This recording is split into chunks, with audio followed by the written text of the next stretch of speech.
Hi, welcome to our show. Well, hi, everybody! Coming to you somewhat live and semi-weekly from the Quad M World Headquarters located in Helena's scenic North Valley, this is the Quad M Show.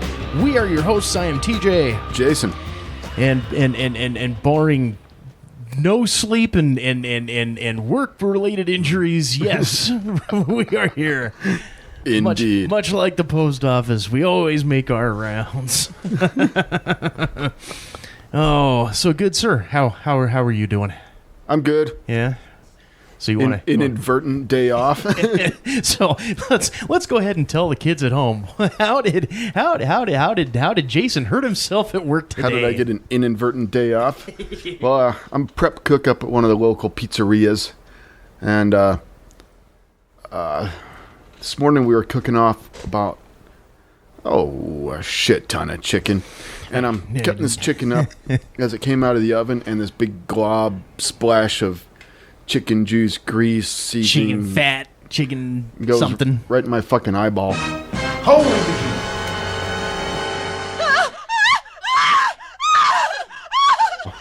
And it hurt like a sumbitch. It hurt like a son of a bitch, yeah, because it was hot and seasony, and right, hot and seasony. Yeah. So I douched the old eyeball out with about 400 gallons of Helena's finest, coldest tap water, and oh, good lord! Joe, man, that's the nastiest thing. I'm surprised that city water didn't cause more of an infection than So the manager sent me up to the urgent care, the faux emergency room over there. Yeah. The little. Oh, you're bleeding to death. Okay, have a seat. Wait for 20. Yeah. I've been there a time or three. Yeah, the Hell's Pass Hospital's northern branch.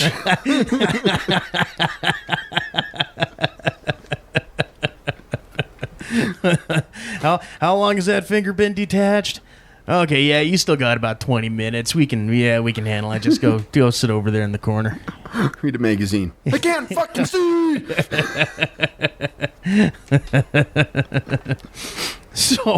So when Dr. Kill Patient finally brought you in, they just give it a look and go, yeah, all right, yeah, you're good. No, they squirted some antibiotic eye drop stuff in my eye, which hurt worse than the molten hot chicken grease. Than the grease itself. And then started prodding around in my eyeball with this stick thing that stung like hell, and it was holding my eyeball open and scraping this stick thing on there, and it was some sort of dye, so that they could look at my eye with a black light and see if there's any damage to the cornea and shit like that. So that was one of those like quasi Q-tip, only like a much harder Q-tip type thing. They're daubing. No, it looked like a toothpick. Oh really? Oh okay. So it was even more pointy object. Well, that's okay. They're medical professionals. You can trust them with sharp, pointy objects. Yeah. So they dug around in my eyeball and looked in there with a black light and determined that I didn't get any damage, and that I just needed to get some antibiotic eye drops, which cost me more money than I had. So oh, good lord, I'm broke until payday. Yeah. Here's a couple 20s, here's some 5s, some change, and some 1s. Is that enough? You need 75 more cents. I'm like, How much bodily fluid can we extract for that? What's the going rate on what's the going rate on blood, sweat, and tears? you can't sell blood, which is weird, but you can sell sperm. I thought you could sell blood. I mean, I know it's always favored upon that you donate. That they'll frown upon you. But I honestly thought you could make a buck selling the blood.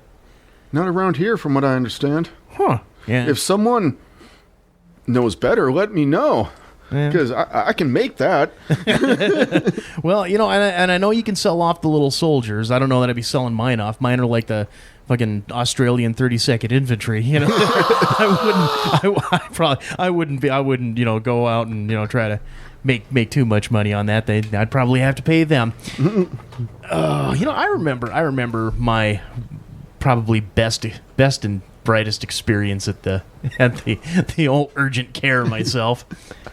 I had this little nodule that was kind of like growing and expanding underneath my left pectoral. Okay. And at first I didn't think too much of it. I just figured, okay, it's just a zit, a pimple, and ingrown hair. Nothing I'm going to worry about too much. And as it kind of grew and grew and grew into what was looking like a third breast, I started to kind of concern myself a little. Sure. So sure. what's as a responsible adult, what's the first thing you think to do? Poke it with a stick. Needle, yes. You big dummy. That's exactly what I started doing. and there was no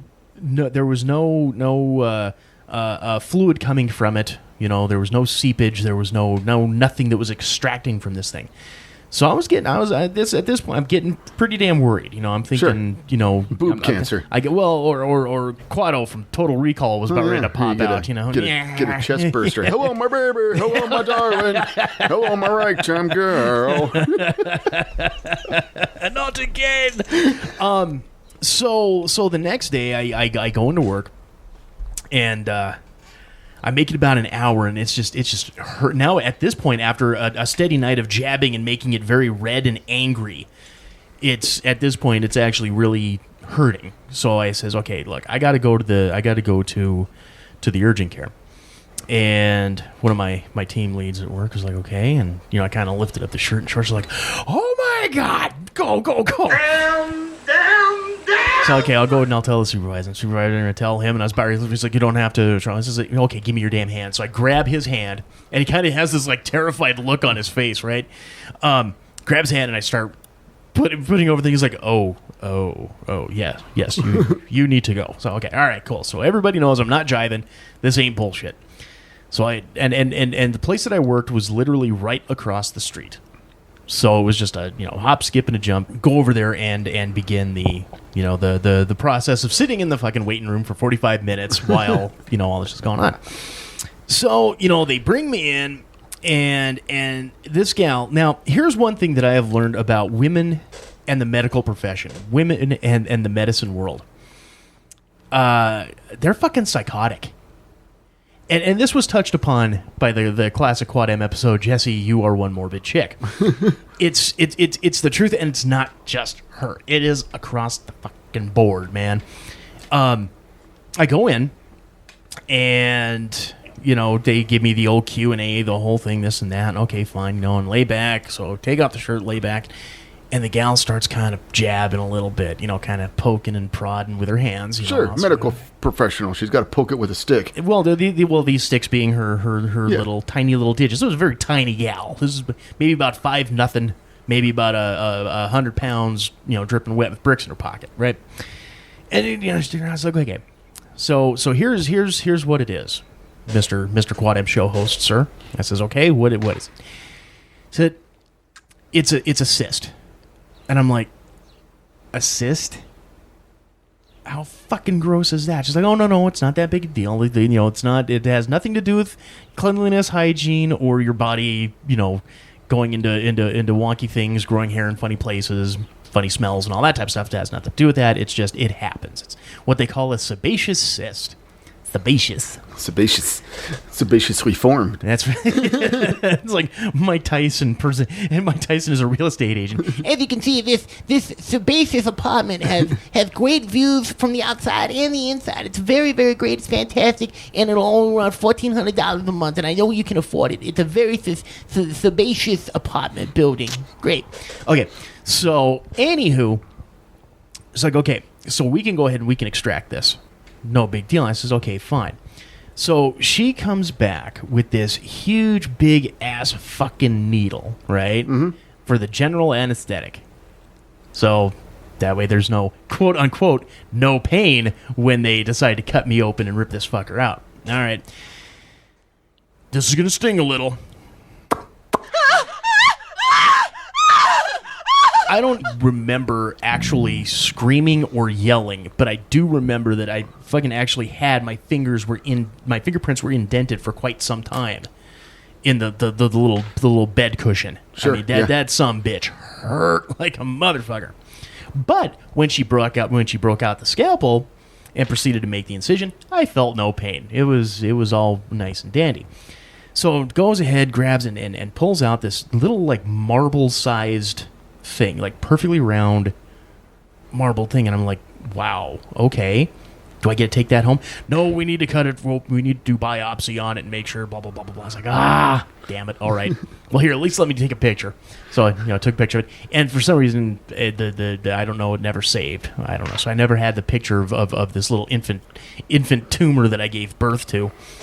So this is when we find the sadistic level of sociopath that these urgent care doctors are. Oh yeah, sure. She proceeds to now because of all this red anger that's going on here, there's a little bit of infection. So hold on one second whilst we're going to get this infection. I'm like, what? Okay. So she takes and puts this face guard, like this plastic visor shield over my face, and I'm like, what the fuck are you doing?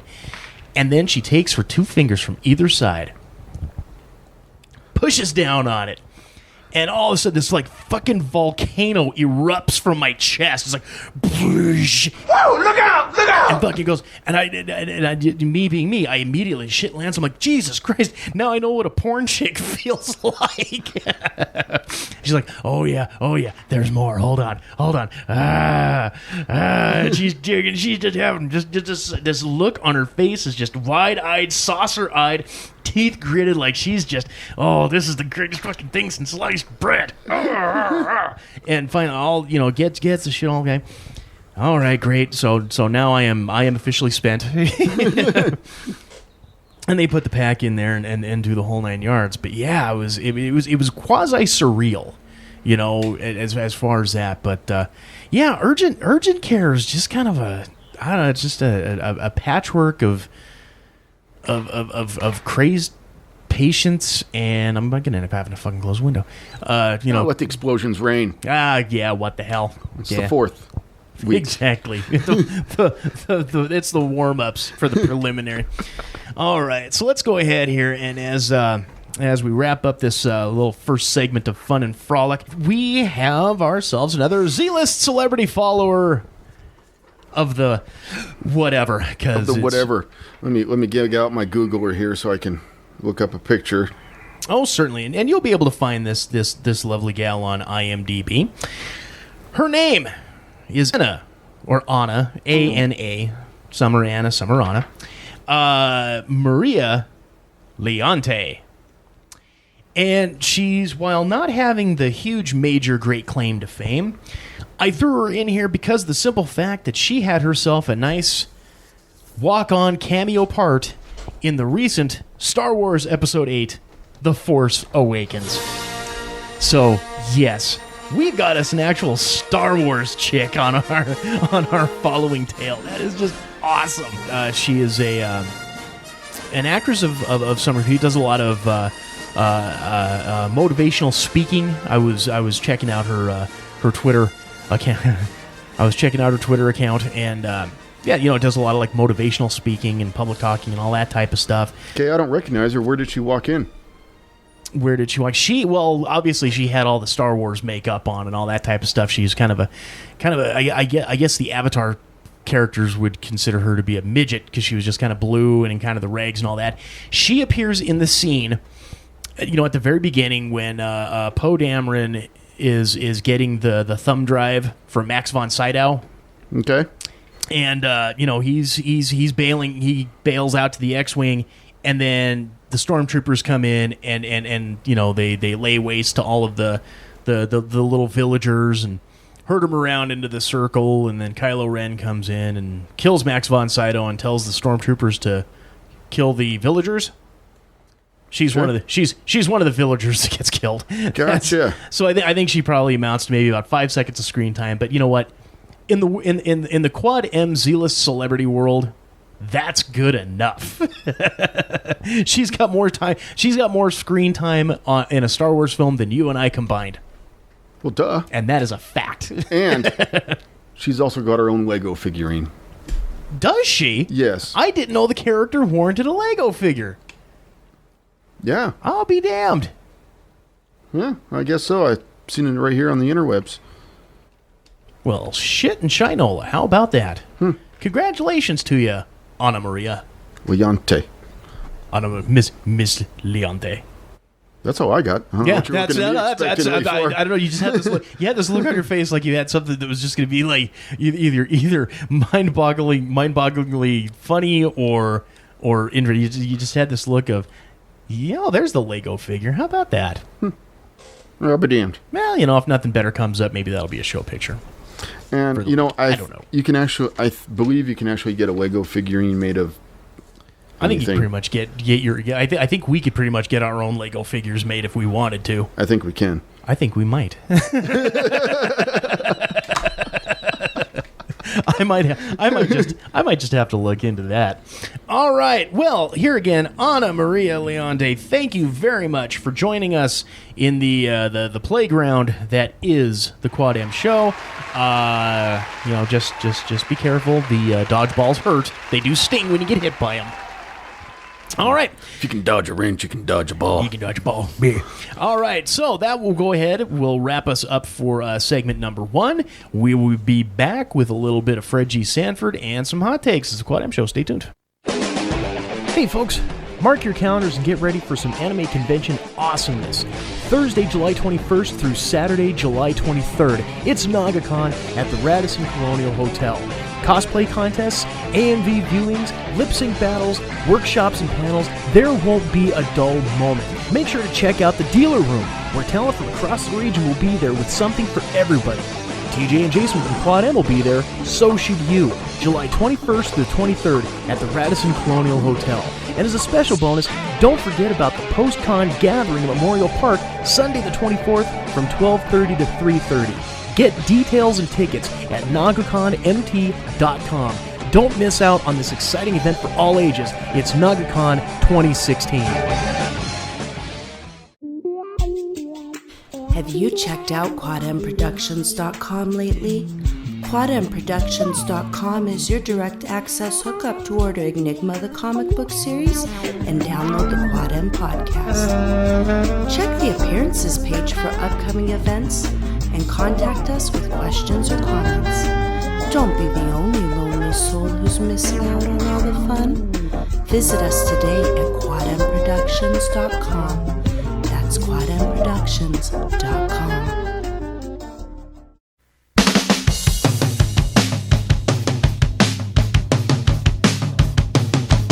Welcome back to the second segment of the Quad M Show. We are your hosts. I am TJ. Jason. And this segment is brought to you in part by Mirror Salon and Spa. Now, I know you guys are seeing the picture online. You're saying to yourselves, damn, how does TJ get that awesome head of hair? Well, a small portion of it is genetics. The big portion, however, goes to Shauna and all the fine folks over at Mirror. If you're in the Helena area, make your reservations today for all your hair, nail, or spa needs. Walk-ins are always welcome. And hey, right now, they've got some new products or new services out. So if you get the chance, try out some of the permanent eyeliner. Basically, that's tattooing the mascara on you. A lot of chicks are digging that, and also too, eyelash extensions. Oh, I was not needing those. What Quad M listener doesn't need longer, fuller eyelashes? I'll tell you who. You. All right. So you stop on in, any of these fantastic services they provide. Mention our name. Mention the Quad M Show. You get $5 off. That's Mirror Salon and Spa. Give them a call today, 406-603-0644, or stop on in at 2043 North Last Chance Gulch in Helena. That is Mirror Salon and Spa. People with tattoos used to scare me. Now they make me coffee.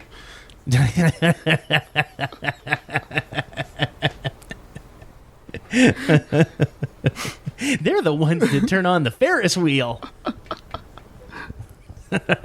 Honestly, I'm kind of becoming the odd duck in the world nowadays. I think I'm the only human being in the world that doesn't have a tattoo. Almost, yeah. Yeah, now you're an unusual freak if you don't have one. Yeah. But shit, my mom's got a tattoo. Of course she does. Probably like some little butterfly on her ankle or something. No. It was in regards to the breast cancer. Ah. When they do the radiation, all that type of stuff, apparently they have like these blue dot, they tattoo you, so that way they line you up in the machine just right, so it's perfect every time and it's hitting the right cancerous spot every time. So yeah, my mom's got a tattoo and I don't. So there you go. You're gonna get really drunk one night. Nah, that'll never You're gonna happen. wake up with permanent eyeshadow. Permanent eyeliner, thanks to Mirror Salon and Spa. Also, as a follow-up, now It'll save me $5. Just tell, hey, I sent me. Help me with this guy. So, as also a quick follow-up, for a couple weeks there, we were helping promote their little giveaway for a tool, for a little the tool bag with the men's products. Exactly, with the tools and the men's hair care and all that type of fun stuff. Well, I stopped in and talked to him, and I am proud to announce Clarissa Ray Stewart. Congratulations on winning the prize package, and congratulations on your dad for apparently being the funniest guy with either the funniest story, the funniest video, and all that type of stuff. I think that was the guy in the weird clown costume. I don't know. I wasn't paying attention. You never posted the video. Your video. I didn't. Did you? No. Yeah. So and I told her. I says, I don't know. Would there be any kind of weird nepotism on that? And she says, only if you made it that way. And I says, okay. So you could have the chance. Get yourself some nice hair care products for your dad. Hair care product for my dad. For your dad. My dad doesn't need hair care products. And my hair care products include soap and a towel. And Norelco. Speaking of soap and a towel, let's get into the Fred G. Sanford Award, shall we? All right. So this comes to us from what I believe is Crown Heights, New York. And the story goes as such. Parents brawl during kindergarten graduation ceremony. You big dummy. All right. Up to 6 camera-toting parents posted up in a small space in the back of the auditorium at PSIS 178 in Crown Heights started shoving and yelling at each other over a photo opportunity around 10 a.m. as the young grads in light blue caps and gowns were handed their diplomas, witnesses said. In quotes, they were fighting, trying to take pictures of their children, said parent Estelle Smith, age 41, who was there with her 6-year-old daughter, Estelle. Do you call a girl Estelle Jr.? Does that work? That's George. I guess. So, with her 6-year-old daughter, Estelle Jr., when she was... Juniorette. When she saw a commotion break out from her 4th row seat, a school aide known only as Mrs. Nelson, who intervened and tried to break up the mayhem, was even hit during the melee at the Dean Street School. I can't believe it. Nelson, who was not seriously injured, told the folks here. All this over a picture? You big cold-blooded dummy. Mrs. Nelson was trying to stop the fighting, and she wound up getting hit, Smith said, adding that there was a lot of yelling, pushing, when the altercation turned physical. The mom said, parents were trying to get pictures of their kids being photogenic. Why would you start a brawl in front of the children? You big dummy. Think of the children. Think of the children. Smith said that luckily at the time of the fracas, the tots were occupied. The children were trying to get ready to receive their certificates, Smith says. Police were called to the school, and the fighting parents were ultimately kicked out, and the graduation finished as planned. You big dummy, see what you did? Ooh. Before the ceremony started, school officials warned parents to keep the photo taking to a minimum. Okay. You bunch of godless heathens. So I don't know which one I have a bigger problem with here. The idiot parents start, having their big old fisticuff whoop-de-doo over taking some damn pictures. Or the fact that these guys, the kindergarten graduations, the first grade graduations, the second grade graduations, we have to have a ceremony for everything. Yay. That drives me up a damn wall. I don't really understand it either. It's like there's a certain person whose name we never mention, whose wife decided that they were going to have a birthday party for their 1-year-old. Okay, fine. And you figure those events are going to be small affairs, right? Oh, no. Rents out the whole fucking, the Eagles out there, the VFW out on Fee Street here in town. Yeah. Reserves the entire fucking banquet hall, invites like 300 people, so we can have this mountain of gifts for a fucking 1-year-old's birthday party. Do you want to tell me, was that for the kid, or was that for her? Was not for the kid. Yeah, the kid's the playing kid is with the fucking not paper. The kid's just gonna playing. care. Exactly. They're not gonna fucking remember that shit. I've always found that. I mean, there's a lot of things where I'll sit there and I will more than be happy to play the game on certain things. That type of stuff. No. Same thing with this kindergarten. Kindergarten graduation. Like honestly, if you saw the pictures of this, they were literally. I mean, these kids are in cap and gowns. It's not even real school. It's not. Yeah, kindergarten. Yay! Like, you know the difference between blue and red. Huzzah! Oh, good for you! So this week, congratulations to punch-swinging parents at the PSIS 178 there in Crown Heights. Congratulations for starting a fucking brawl because you can't take a damn picture. Yay, you fucking... Yeah, no kidding, dude. An honorable mention to the school for doing a fucking graduation in the first place. You, fine folks, have won this week's Fred G. Sanford Award. Multiple winners. For stupidity. I love everyone's a winner. Everyone's dumb. Just wait, kids. You'll get your turn, too. You dummy!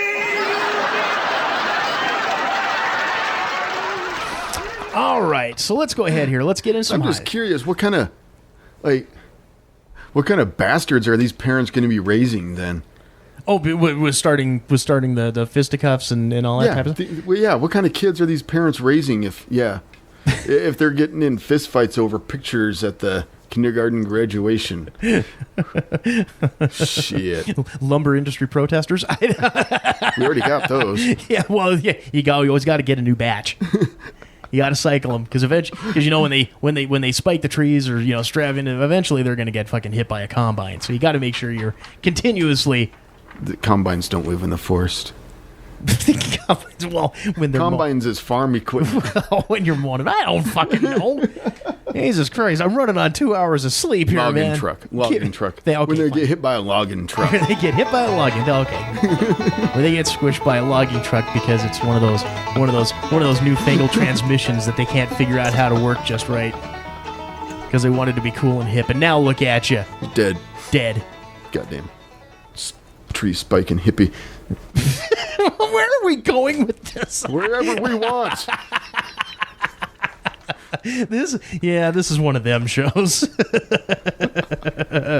Let's get into some hot takes. Okay. The sign gotta say hot. It gotta say hot. You gotta say hot. All right. Well, let's go ahead here and let's hit the big guy out of the park first.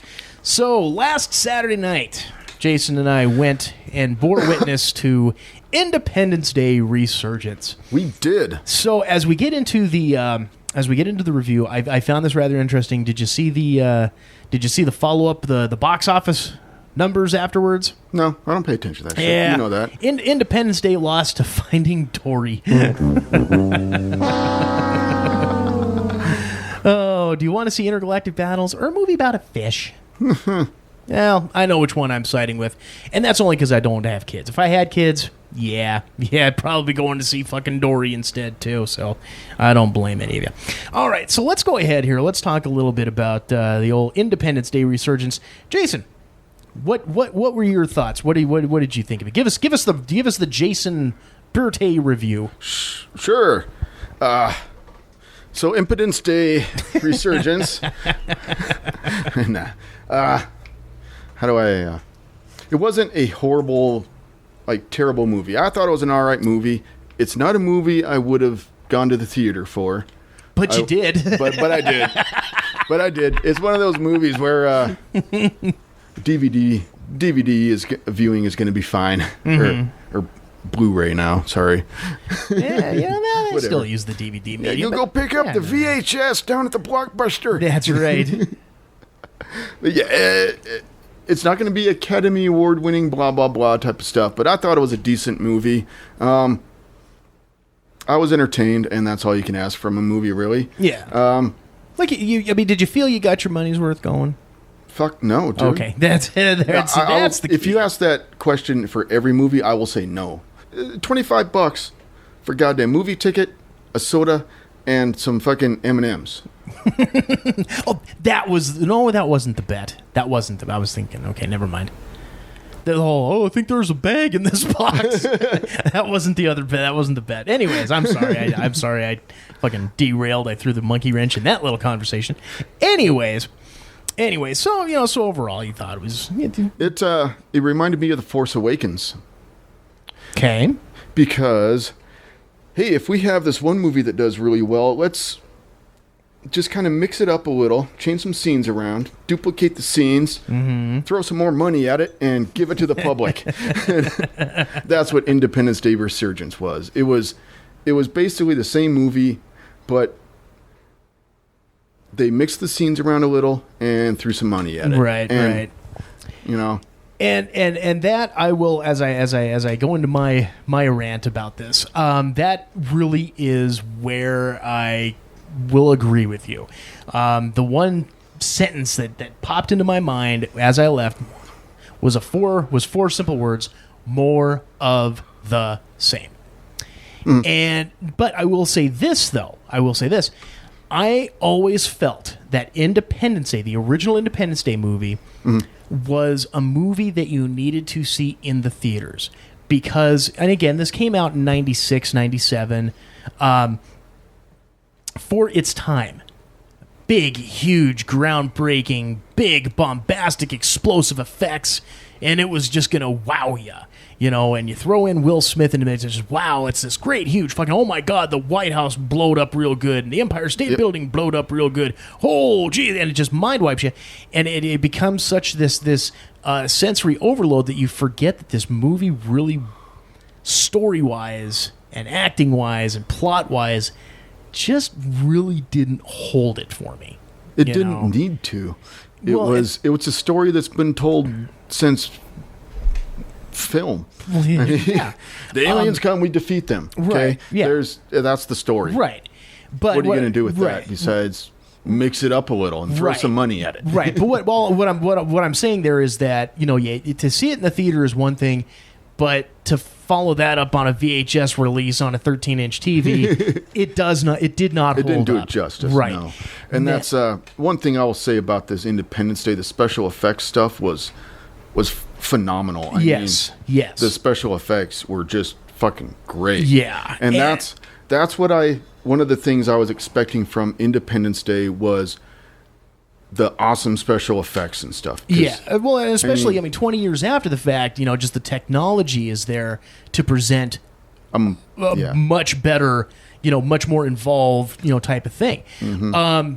I thought story-wise, while yes, more of the same, actually the story in and of itself wasn't that bad. I thought it was actually a better movie than the first one in regards to, you had the mind-blowing effects, but you also had, a decent little story. But there's still, my favorite Irishman running around, plot holes, plenty. And then that's where I go with, the pros, the pros and the positives. Outstanding special effects. When the whole premise of the fact that 20 years after the alien invasion and everything got blowed up real good. The world is at peace. There hasn't been any wars or anything like that in over 20 years.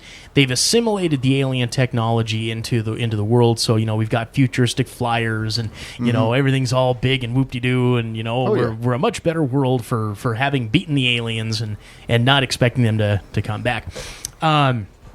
But so you had all that technology effects. The dog fights when the squadron goes up to go try to fight the mothership at the end of Act 2. All the crazy shit with the enemy fighters, and it was just a great experience there. It's one of those things where I actually thought to myself a couple times, and this is not indicative of you, Sure. but I almost think that it would have been better had I seen it in the 3D XD big hole type thing, because that way oh my god, the fighters, they're all coming at me, because even just the opening credit sequence, you could see that opening credit sequence was specifically designed for 3D. Sure. Just the way it was kind of zooming and panning around and doing all of its shit. However, the movie in and of itself, my pocketbook says, nah, you paid the right price just to go to the Plain Jane movie. You're okay there, champ. The actors. I really did love this cast because they brought back a lot of the old guard. I think really the only one that didn't show back up was Will Smith. Mm-hmm. But Jeff Goldblum is genius in everything he does. I love Jeff Goldblum. You got to admire his strength for being able to carry the entire cast in this movie. Well, I wouldn't say that because Brett Spiner is pretty awesome. Brett Spiner stole the fucking show. And it's one of those things where I continuously forget just how versatile an actor he is. Because, really, from our point of view, really all we ever fucking think of him is Data. And of course that makes us like public enemy number one to him, because But yeah, no. When they brought him in, just from every scene that he was in, he stole the fucking show. Brett Spiner was definitely the top dog in the movie. I thought it was he earned great. his paycheck on that one. Yeah, and for the limited time that he was on screen, Judd Hirsch. You give me old Jewish man. I'm always going to enjoy that. And it's got to be the stereotypical old Jewish guy too, what, you never call your dad, what the hell, it's not like I didn't give at least half of my stuff to you to do the thing with because from the first scene that we showed him in, he's trying to shill his book. I can't remember what the character's name was, like Abraham something or other. Yeah. And how I saved the world, So he's he's making his buck and all this type of, and you see him up there and he's all doing his talking and he's gonna goes down to sell the book and then all of a sudden the camera pulls away and he's selling his book to a fucking old folks home. Hey, you up front there? Yes. Oh, good, you're awake. Thank you for joining the party. Yeah. But that leads me into the negatives on the movie.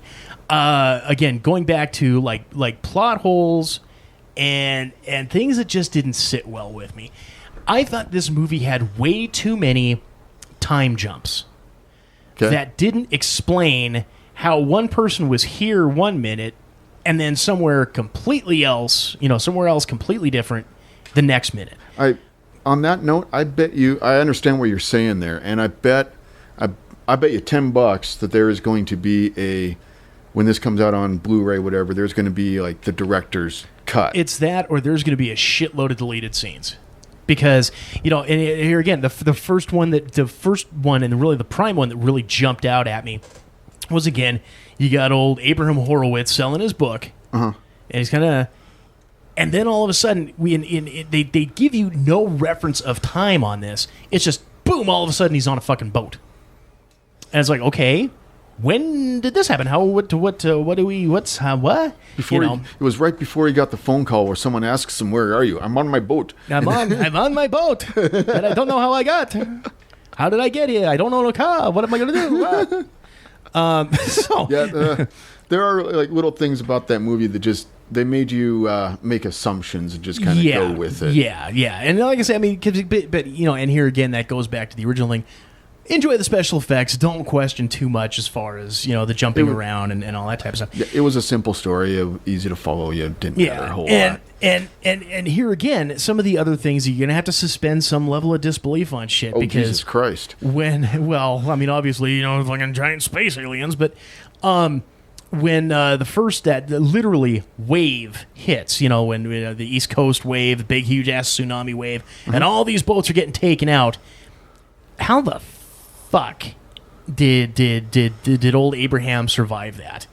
I'm sorry, I couldn't buy that. It was the Jewish luck. It was the luck of the Jew. Yep. So I had a problem with that, but if it wasn't for that, we wouldn't have him and his band of wayward misfit children, tagging along, grabbing his ankles along the way. Yep. And I honestly think the movie was better served without Will Smith. I was okay without him being there because it gave that character of like the stripper's son, that was kind of like his stepson or whatever you want to call it. Gave a lot more room for that character to have a little bit of growth and pathos so we can sure relate to him a little bit more. And that was one of the I won't spoil the thing for you kids, but there's a scene in the movie where one of the most trope, stereotypical, cliched, "I'm coming home, baby." And I looked over at my good friend Jason. I says, $5 says he's dead. Because that's how it works. Oh, I've picked out the house. I'm coming home. Guess what that is? In 99 point quintillion nines. Yep. That's a sign that easy, he's gone, man. Bastards. Yep. He was the 1% though. He was that quintillion of a percent. And of course, since Jason did take me up on it, you were out $5 there. So anywho, so anyways, I mean, in closing, I would say it's a good movie if you plan. Like there's a friend of mine on Facebook, actually one of our Z-list celebrity followers, our buddy Michael Greenwood. We were back and forth a little bit about the movie, and he says, "Yeah, I'm looking forward to hearing about your experience with it." I got to see it in IMAX 3D, and I'm like, oh, you lucky bastard. Oh, good for you. But then again, that's the beauty of living in a major metropolitan area. Sure. I've never been to an IMAX theater, and I'd really love to sometime. But anywho, I think I would probably just out of sheer gaga, I'd probably give it a little bit of a higher score had I seen it in 3D. I would say, check it out if you're going to see it in 3D. But if you're just going to see it in like regular vision, wait until the Blu-ray. Yeah, that's fine. Sure. There, I'd give it like a 7 out of 10. It's definitely worth the time. You're not going to feel that you lost an amount of time on it, but I'm not going to put it in that 4-star or higher category. Sure, I'll address a couple things. There's a couple things that annoyed me about the movie. Oh, okay. The one was the spaceships having to have wings. Yeah, I know. God, you hate that. I do. That's dumb. That was the one little aside. They start coming in flying. All of a sudden, I get this little voice in my right ear. Wings deployed. Yeah. It's another. That's a joke. Another buddy and I had when we were watching a movie where something is just like undeniably stupid, like wings in space. That's what we say is wings deployed. Comes from Starship Troopers. Mm-hmm. When old Denise Richards is flying the little shuttle around thing, she comes up out of this hole and she's like, deploying wings, boop, wings deployed. And you're in space, bitch. You don't need wings. And the second thing was when the big mothership landed on Earth, the big huge one, right? And it covered up like a whole third of the planet. The Atlantic. Okay. Now, like scientifically speaking, that would destroy us. Yes. Just that spaceship landing on Earth. The mass and the volume. The mass of that being attached to Earth would completely throw us out of fucking whack and destroy us. Yeah. So the damn ship itself had to have its own gravitational pull. Yeah.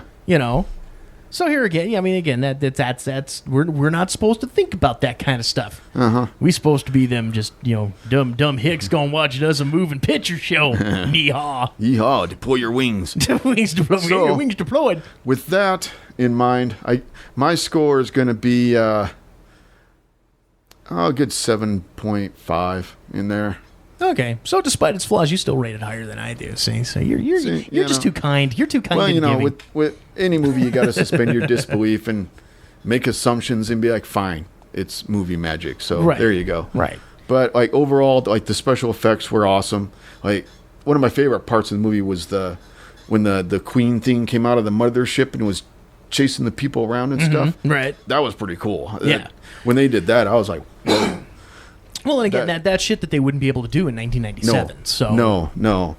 So they brought up the bigger game, and it was like I say, a much better film than the first one. But unless you're going to go see it in 3D just for the effects alone, don't. I would be okay with holding off until. So yeah. And don't feel bad if you forget any of the other characters other than Jeff Goldblum's character, Brent Spiner's character, and the old Jewish guy. I mean. And Bill Pullman, President Shitmore. Yep, Whitmore. Yeah. Yeah. Well, that was there's a little video going around right now about what would today's society really react to with the Independence Day speech, and of course you got all your little fucking your little hipsters out there going, we are not one, we are people of diversity, blah blah blah blah blah, and just going everybody just picking apart the Independence Day speech about how we will not lay down, fight, blah blah blah, and it's no longer American holidays, this is about the world, and this is the world's Independence Day, and I was like, how can you separatist nationalists? I mean, it's just this whole fucking. It's funny as hell. But then they interview some dude on the street. He's like, yeah, President Shitmore. So that's where that came from. It's just from that video.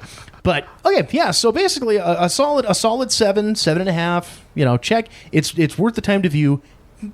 View it as you would see fit. Yeah. All right. Wait for the Blu-ray, pop it in, invite a few friends over. There you go. Damn, I think we pretty much ate up the entire fucking second segment on this. Good, because I ain't got shit, remember? That's okay, because most of the other stuff here is going to be pretty quick, too, so not too big a deal. So apparently, there's been some rumors circulating regarding Marvel Studios and Fox. And there's talk of the possibility, maybe down the road, rumor mill someday, that we will get an Avengers X-Men crossover movie. So while I think myself, and my thought process is, while it would be fun little fan service, I don't know how good of a movie it would actually be. And the reason I say that is too many characters screaming for their own piece of screen time. Indeed. Indeed. It's one of the problems I have with the Avengers movies here is the fact that there's just too many Avengers. Old Don Knotts. It's too many Avengers. But because everyone, you should have a moment to shine for everybody. And when you figure you've got about 6 or 7 fucking Avengers, plus all the shit guys that they've added in with Civil War, so you figure about 10 or 12 fucking Avengers, sure. And then you got God knows how many fucking X-Men they'll be throwing at you. I think it would just be way too much of a clusterfuck. It would have to be like Avengers versus X-Men. Well, that's how that would be. That no, would be just straight up versus. None of this like Batman versus Superman where they're fighting, and then all of a sudden, a greater enemy. We've got a team. No, you know Avengers versus. You got that beauty scum. You and I both know that would never happen. Yep. But like I said, the rumor mill's kind of circulating on that. With Deadpool, he's going to be sitting on a big pile of Avengers and X-Men. Yeah, and that would basically be the third act. Is just Deadpool comes in, eating a chimichanga. What I would, but truth be told, over and above a crossover flick, what I would much rather see is them being in the talks and Marvel Studios actually doing the Fantastic Four movies. Clear cut, and I know you love this. clean cut, reboot, start it fresh, forget the shitty movies that had come out previously. We're going to forget those ever happened and just start fresh in the Marvel Cinematic Universe. That would be a fucking dream because I want to see a good, not that those first two Tim Story ones from like 03 and 05 were bad, but they just weren't great. They weren't great. They were a better Fantastic Four movie than that most recent one. Well, yeah. You're just saying that because of Jessica Alba. Duh. Don't pull the wool over these eyes, hotshot. I'm not pulling the wool over anybody's eyes. That's crystal fucking clear. I've been through the wars a couple times. Real quick as an aside here too. TJ gets it right again. So a couple weeks back, when I was waxing philosophical about the whole recent things going on with Captain America. There was the whole thing about give Cap a boy, hashtag give Cap a boyfriend, and then there was the Captain America's been a Nazi, the entire time. He's been an agent of Hydra the entire time, and I had said that to anyone that actually has read a comic book in your life, you would know as well as I do that's a bullshit ploy to sell some funny books. He was never a fucking Nazi. And it had to be one of like X number of things. It was either an imposter, it was mind control, false memory implants, something along those lines. So they didn't even allow a good like 3 or 4 issue story arc to play out with this fucking thing. Second issue of this new Captain America deal comes out, and it's revealed that these were false memory implants provided by a living version of the Cosmic Cube called like fucking Cubicon or Cuba blah blah blah Cuba Gooding Jr. I don't fucking know. I don't even care anymore. I haven't read a new comic book in probably 10 years. So all I can say is for a guy that has not read a new comic book in the better part of a decade, I called it like a fucking wrestling match. So, when the media gets all fucking up in arms, oh my God, they do it. Use your fucking common sense instead of playing clickbait on everything. Indeed. Come on, people. Come on. Wise up. This is not one of our funnier shows. I'm just saying. The funny was left to the side with injured eyes and sleepless nights. So finally, on the downer that is the hot takes this week. So apparently, this past weekend, the People's Choice Podcast Awards took place. Oh, I've never heard of that. Yeah, well, apparently they've been around for like 10 or 11 years or some such silliness. And I had never heard about it until, thanks to our fine friends at Reddit, that they're number one, this was like in its 11th or 12th year, and that number two, there was controversy surrounding the event. And I preface this by saying that apparently last year's event, they actually did it up. It was like a big awards ceremony. They actually had I don't know, I remember who the chick was, but Chris Jericho was one of the hosts, and they were they're up on the podium telling shitty teleprompter jokes, blah blah blah. And it was just kind of it was a decent presentation for the little thing that it was, and you can definitely tell they spent some money on this. So apparently, the folks from what I was seeing on this had either lost their ass on the last podcast awards ceremony or just didn't feel they wanted to do it anymore. So the guy who started it up ended up taking over the whole shebang-a-bang. The guy's name is Todd Cochran. And for those of you who are not in the know in the podcast world, Todd Cochran likes to think he's a big fish in a little pond. He's in a couple of different varying podcast groups that I'm on Facebook, and he's in a couple different various podcasting groups that I'm on in Facebook, and he always likes to jump in on various threads and kind of push his weight around and tell this is how you need to do, blah blah, because he owns and operates this company called Blueberry, which is basically like how you've said iTunes is like the top king high mucky muck of internet a podcast distribution. Yeah. And then Stitcher's like the step below that.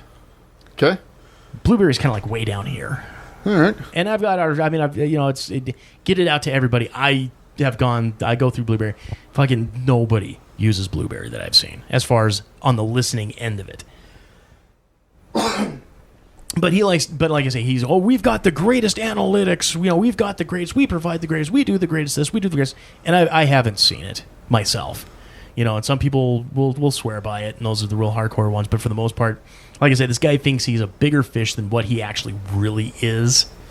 And so he took over this award ceremony. And so last year, it went from being like this glitzy, quasi-glitzy little thing, where we're doing it up and the whole 9 yards, to where it then became basically a live streaming podcast from his house and some other dude's house.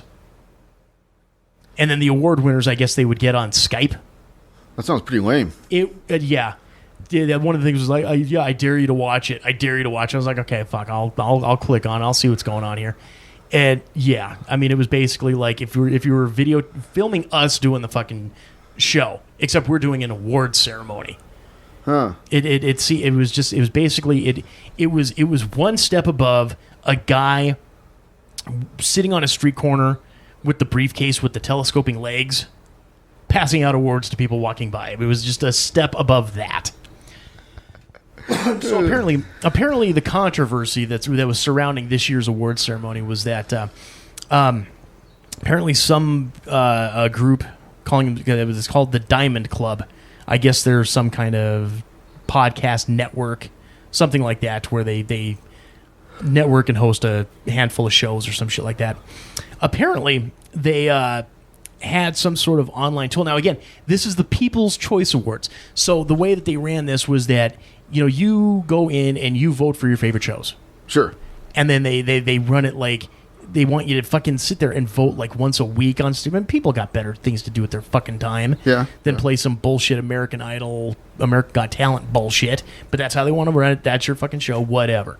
So apparently this Diamond Club had some sort of internet tool or something like that to where their audience could go in, use this app, and basically select the show, their shows, and it would submit. So everyone was talking about how this is illegal, this is bad sportsmanship, this is illegal, it's front loading, it's all this and that. So they were holding up the awards while they try to figure out what the fuck was going on with this thing. And apparently the tool in and of itself was not illegal. It did not preload anything. People still had to select the show that they wanted. It was just an easier app to get the vote out there, really is what it boils down to. And, of course, it's another ingenious way of entity A doing what they can to get their audience to select and get them. Because, again, you're dealing with a People's Choice. It's a popularity contest. It's really all it is. Yeah. It's not like you've got an awards committee that's fucking determining this shit. And you have to expect these type of things to happen when you're dealing with People's Choice.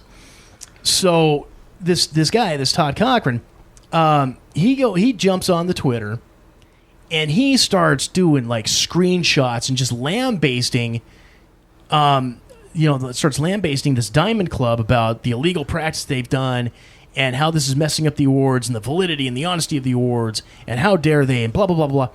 And then once it's all determined that no, there was nothing illegal or, maybe slightly unethical, but not illegal, then all of a sudden he's sitting there doing the backpedaling and, oh, God, okay, well, trying to fucking take shit back. And, at the end of the day, basically, as it's hard to say bad press when you have no press. Sure. But, nowadays, this guy, this Todd Cochran and the Blueberry, they've lost a huge, major amount of fucking credibility now. Well, yeah. Nobody likes you when you're an asshole. Like I said, just kind of a bit of a pompous ass, And like I said, I've encountered him a couple times. I've chatted with him through the Facebook a couple times, and he seems like an okay guy. But like when we're at the comic book conventions and we're shilling Enigma, sure, okay, yeah. I'd like to think that we're shilling our stuff in a very friendly, upbeat manner that Indeed. says, you know what, I want to check these guys out. It may not be the best artwork in the world. It may have that two-tone coloring that some reviewer once made a comment about. Who cares? These guys are funny. These guys are great. These guys are personable. They're out there kissing babies and shaking hands and doing the whole lured in thing. Ted Raimi. Yeah, exactly. There's a Z-list celebrity follower right there. Our first celebrity fucking buying an issue of Enigma. He's like B-list at least. Ted Raimi? Oh, come on. Low B, high C. I'm not gonna insult the guy, but I'm not gonna say, come on, it's here. Yeah, no. But, the fact is that we're doing everything that we can to be the funniest, friendliest. When you come to our table, you're gonna leave a happy camper, and at least $10 poor. Hopefully. That's all I can say about it. But whereas this guy is just the, hammering and pelting you with how awesome he is and how awesome this product is and how you need to use this product, and it's like, dude, come on, man. And then seeing all this, like I said, the credibility of this guy has gone significantly down, and I haven't seen him posting the Facebook stuff since all this happened. So yeah, there you go. All right. Well, enough of this. Enough of this downtrodden, this downtrodden, downbeat, injured, sleepless second segment. We're gonna go ahead. We'll take a break, and we will be back with a little bit of Reddit fun, and if I can come up with something, maybe a little pick of the week. I don't know. This is the Quad M Show. Stay tuned. In a city where corruption rules the streets, only one man can stop the serial killer known as the Blood Bandit. James Kurt, a former police officer turned private investigator, must race against the clock to stop the madman before he achieves his ultimate diabolical goal. When JK's brother Alex is thought killed in the line of duty and mysteriously returns with no memory of his past life, the stakes are raised even higher. Enigma, the comic book series from Quad M Productions, written and illustrated by TJ Damon, with colors and effects by Jason Vickers. Enigma. Order your copy at quadmproductions.com today.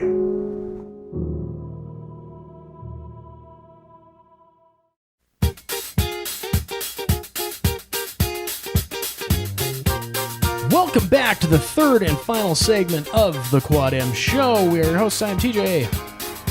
And Jason. All right, and this segment is brought to you, as always, by Deeply Dapper. Hey, are you looking for that one-of-a-kind gift for the geek who has it all? Maybe a little something out of the ordinary for yourself? Well, look no further than Deeply Dapper. Ranging from The Walking Dead to Doctor Who to Labyrinth, Star Wars, and well beyond, Deeply Dapper has it all. From original art prints to cloth dolls, handcrafted light switch plates and key hangers, to handmade soaps, all based on your favorite Nerd World properties. Visit the online store today at deeplydapper.squarespace.com. That's deeplydapper.squarespace.com. Deeply Dapper, better living through tentacles. Through tentacles. And as you kids heard that little advertisement for NagaCon here coming up in a couple weeks, but also be aware, Chris will also be there. So he will. That's where we met Chris. That was 1 year ago. It's like our 1 year anniversary. Oh gosh.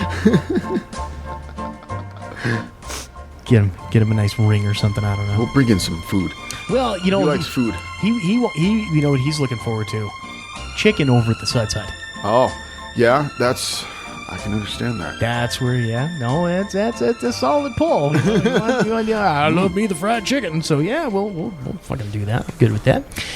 Oh, you know what else is also just as good as fried chicken?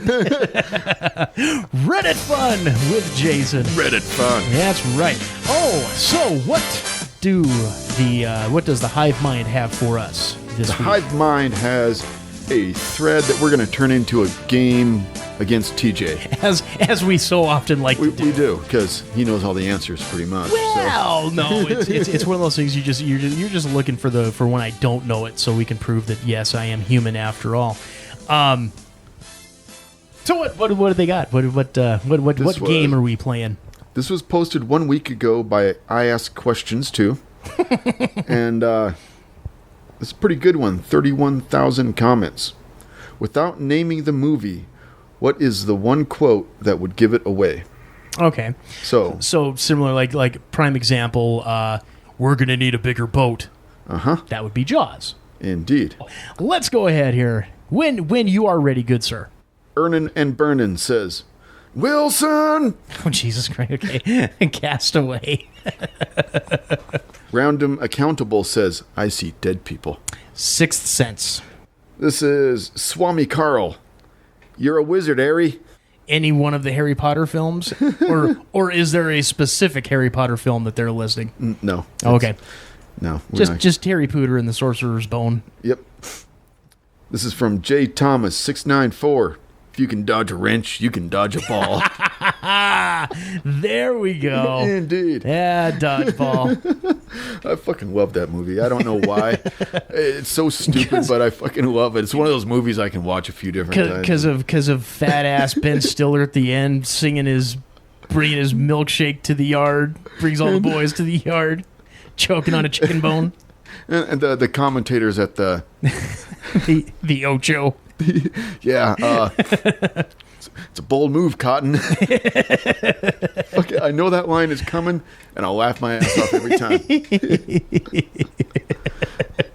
Reasonable SOB says, you can't handle the truth. A Few Good Men. A few of them, yep.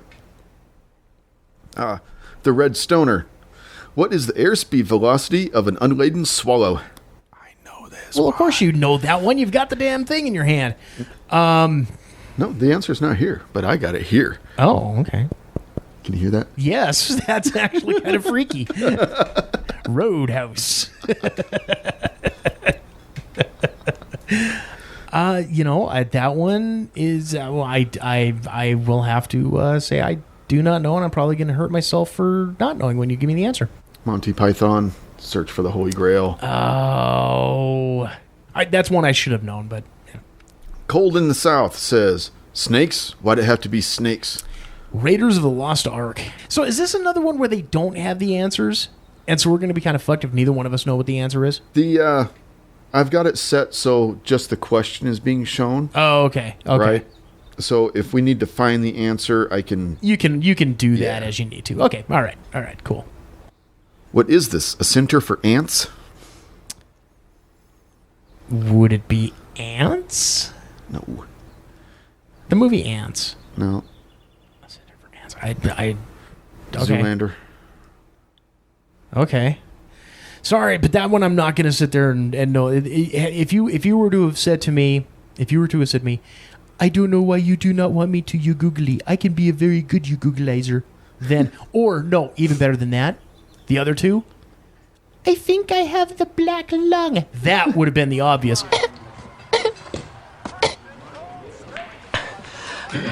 I think I'm getting the black lung, Bob. Or the other one. I call this Blue Magnum. Not center for ants. All right, next. Next comes from I Seriously Got This. Says, frankly, my dear, I don't give a damn. Gone with the Wind. See, that's a movie quote everybody knows, but I bet you hardly anybody has actually watched the movie. I haven't. This is from CZ Hunk. It puts the lotion on its skin, or it gets the hose again. Boogie Nights, the story of Dirk Diggler. No. Silence of the Lambs. Yep. Okay, not what I wanted, says, yippee-ki-yay, motherfucker. Die Hard. Duh. Duh. Yeah, I don't think these are real going to be barn burners. Darth Meatloaf says, Okay. I love the smell of napalm in the morning. Oh, goddamn. Such an awesome movie. Apocalypse Now. Indeed. Oh. Lifted Riffs says, that's not a knife. This is a knife. A Crocodile Dundee. Indeed. This is from Hushkas Foot. Says, what's in the box? I'm wondering what the hell is a Hoshkosh foot. I don't know. 7. Yep. This is from Rob5i.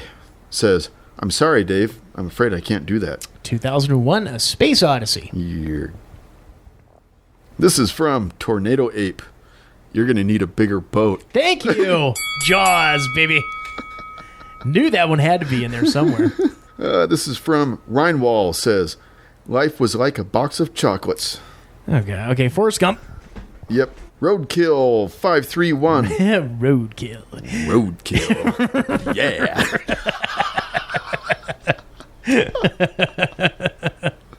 Are you not entertained? Is this not why you are here? Gladiator? Yep. This is from Get Your Mediocrity Here. Get your mediocrity here. Hot mediocrity served up daily. Get your Okay, I'm sorry. Go ahead. Gentlemen, you can't fight in here. This is the war room. Gentlemen, you can't fight in here. This is the war room. I've got one of two thoughts here. I'm going to go with Dr. Strangelove. Yep. People like talking about that movie. Okay. It's kind of a big one amongst the nerd herd. Mm-hmm. This is for Wish for Wings. You shall not pass. The first Lord of the Rings movie, The Fellowship. Indeed. This is from Harry Sachs 112. Keep the change, you filthy animal. Keep the change, you filthy animal. Now, here's the thing. The layman would say Home Alone. Mm-hmm. The true connoisseur would say Angels with Dirty Wings. Wasn't it Angels with Filthy Souls? No.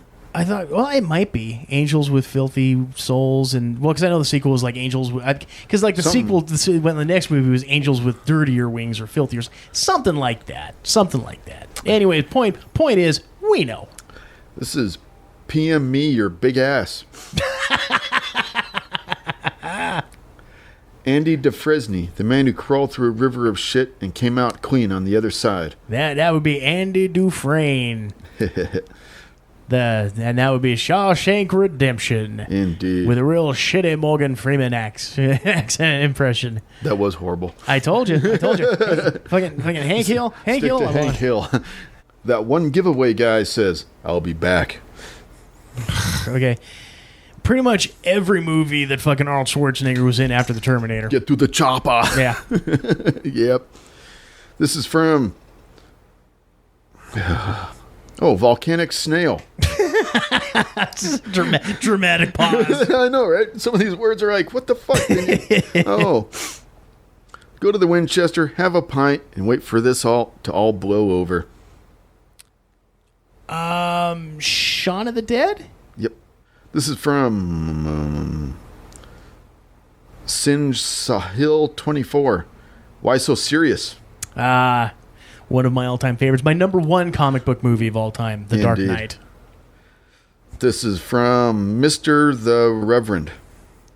Excuse me, stewardess. I speak jive. Yes. Oh, stewardess, I speak jive. Oh, good. Airplane is so fucking awesome. That's one of my top three comedies, right? That's fucking A, dude. Much like you were saying, like you and Dodgeball, me and Airplane. Yeah. I can fucking watch that movie over and over again, and it does not get old. Yep. Watching that Airplane too, because Airplane. The whole running joke of the propeller sounds on the jet. It just every fucking time I'm still laughing at that. Airplane 2 to me was just absolute bleh. But yeah, seeing old June Cleaver come. Pardon me, miss. I speak jive. Sucker don't want to help. Sucker don't get to help. Chomp don't want to help. Chomp don't get to help. If there's like some sort of jokes per minute meter, I think Airplane would probably be like. You got your FPM over here. The JPM, I would say, solidly owned. By Airplane. Solidly owned. Because it's such a movie full of like one-liner cliches. You could sit there and, you throw that one out as the one-liner. You could throw any fucking line from that movie in there, and it's one like, what's the Victor? Victor, we got the Clarence, Roger. I have a drinking problem. I picked the wrong day to stop sniffing glue. And she's getting bigger. Okay, this is from Absurd Landscape. I don't know who you are. I don't know what you want. If you are looking for a ransom, I can tell you I don't have money.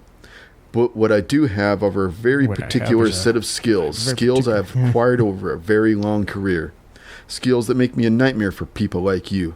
If you let my daughter go now, that'll be the end of it. I will not look for you, I will not pursue you, but if you don't, I will look for you, I will find you, and I will kill you.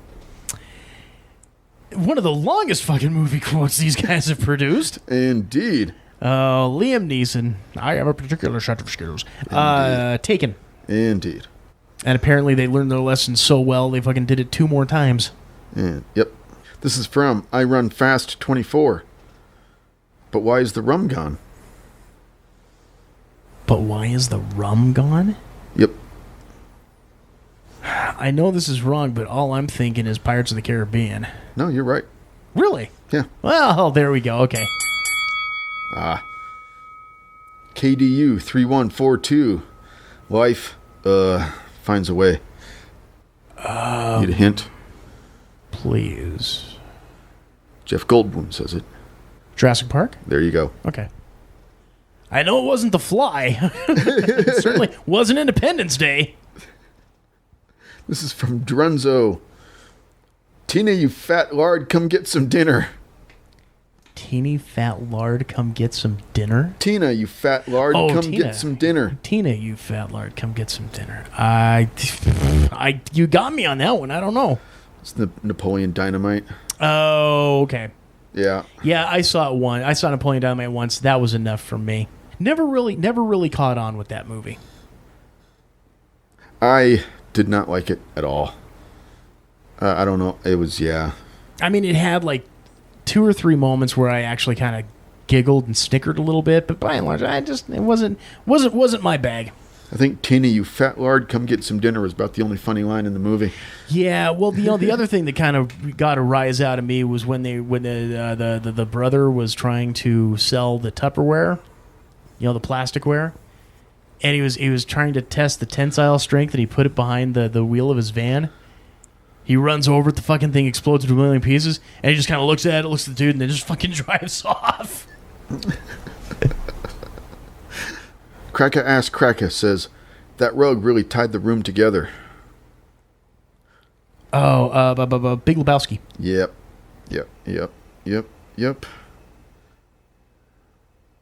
And here we go. Here again, talking that about isn't- the Big Lebowski, and Here we're you- not going to talk about the Big Lebowski anymore. We're going to skip right next to All I can say is that is not the quote that I would have used for that. I probably would have. I wouldn't even used a quote from that movie. Yeah. See, I don't understand why you hate that movie so bad. I don't know, because it's just dumb. I don't. It's fucking hilarious. Shut the fuck up, Donnie. I heard that one. Yeah, whatever. I don't know. Y'all gotta use so many cuss words. The fuck are you talking about? You have to use so many cuss words. The fuck you talking about? It's a great movie all the way around. And really, god damn, Julianne Moore is still gorgeous, being like, shit, she's almost pushing 60 and she's still good looking. Moving on to Costa Donko says, these go to 11. Spinal Tap. Duh. This is from Proto Synergy. Says, you never go full retard.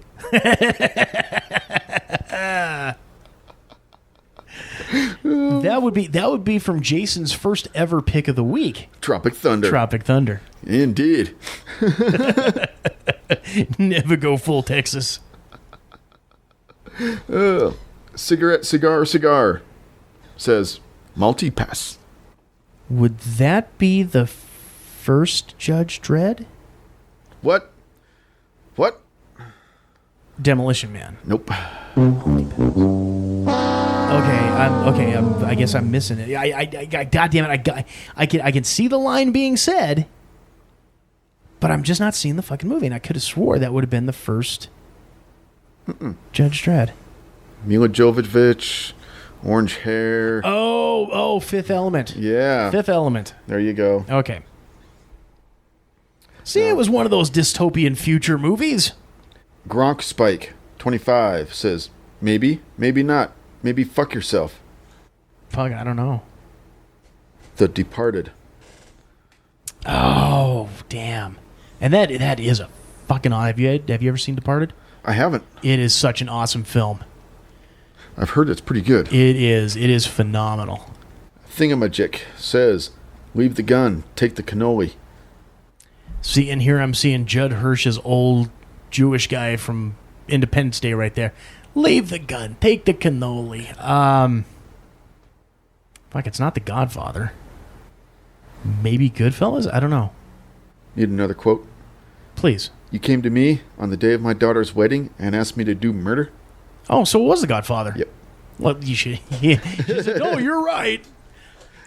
This is from Aaron G914. What are you doing in my swamp? What are you doing in my swamp? Swamp Thing? No, that was one of the Shreks. Was it? I do believe. Huh. This is another quote from a previous movie. It comes from Davood. Says, your mother was a hamster and your father smelled of elderberries. Would that be Shrek? No. Oh, no, it's the French dude throwing the insults from the top of the castle. Yeah, that's Holy Grail. Yep. Okay, yeah. Yep. I fart in your general direction. You know, and honestly, the quote that I would pull from that movie, 'tis but a flesh wound. This is from Luke Snowwalker. You changed your name to McLovin? You're not a 500-pound Samoan, and you're not from Hawaii. Super bad. I love that. That's one of those sleeper comedies a lot of people don't dig on, but I dug Super Bad. Just because it basically related to my entire high school experience. All right, this is from I'm a Weirdo 1. Do you understand the words that are coming out of my mouth? Say what again? Say what one more motherfucking goddamn time. That would be Pulp Fiction. See, here again, some of these guys are like pulling quotes, but they're not, like the uber definitive. No, and I think that's why... I think they're challenging the poster. Sure. Which is fine, but I'm just saying that, if you give me that, there's quite a few of them that have been in there where I would come up with a much better quote out of the movie. Yeah, I understand what you're saying. Zoolance, English, motherfucker, do you speak it? Again, Pulp Fiction. Wrong, Finding Nemo. Yeah.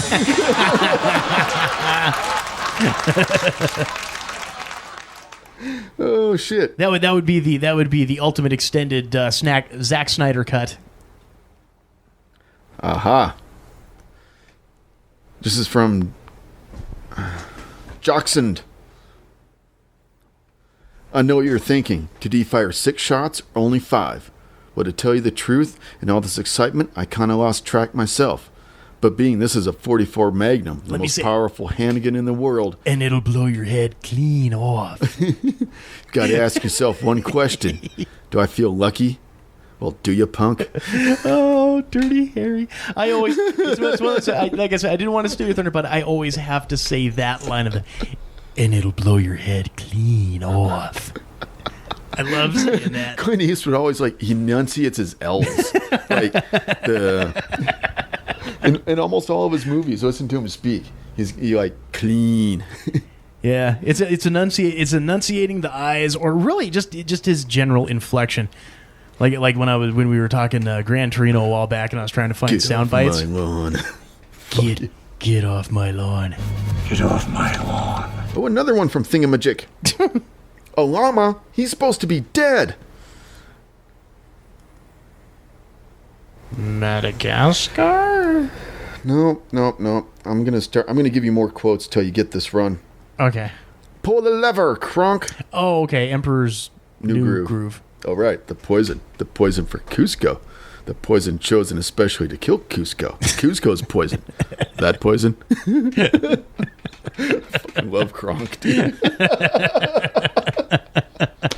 Wrong lever. Clean off.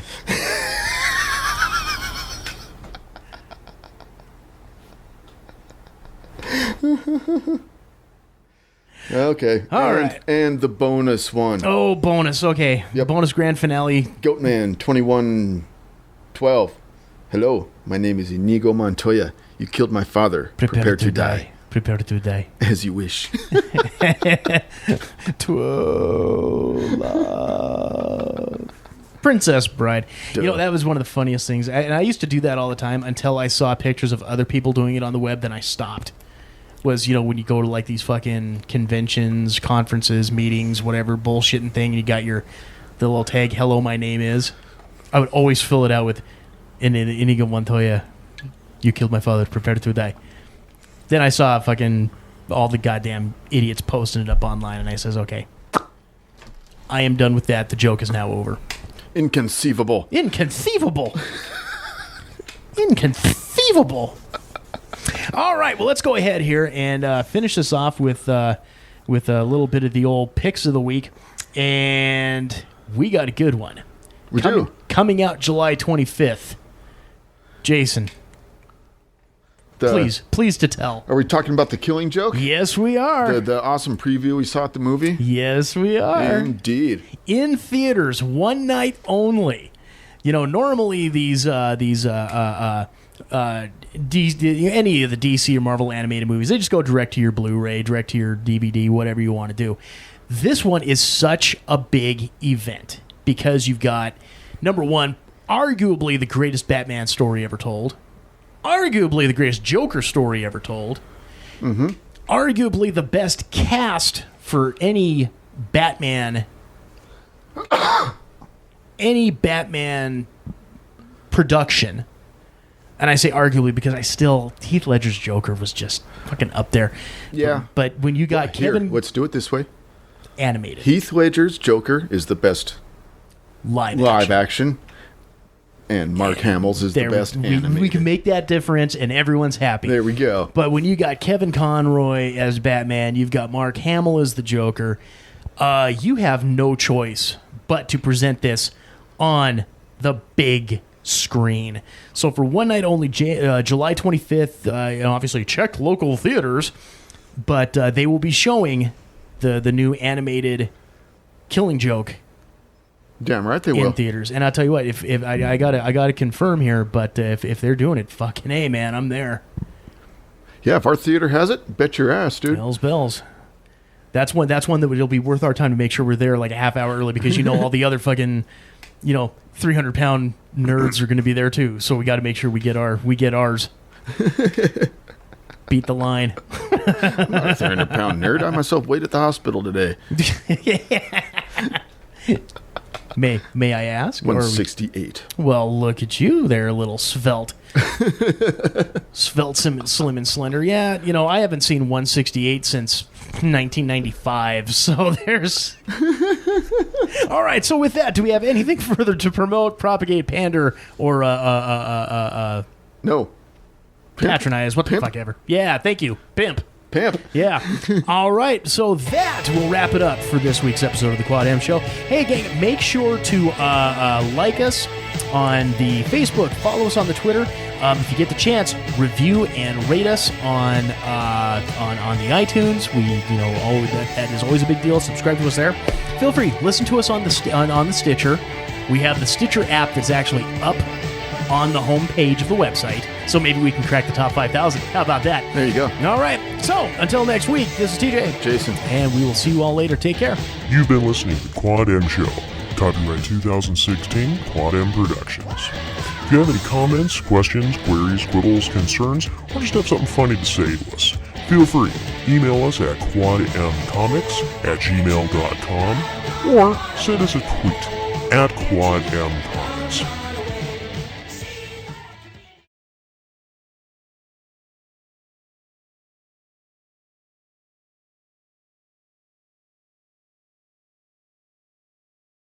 Beans and rice,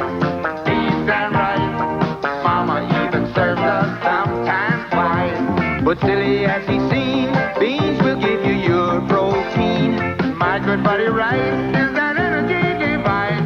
Put us together as a team. We've got a flavor that's supreme. Beans and rice, once or twice.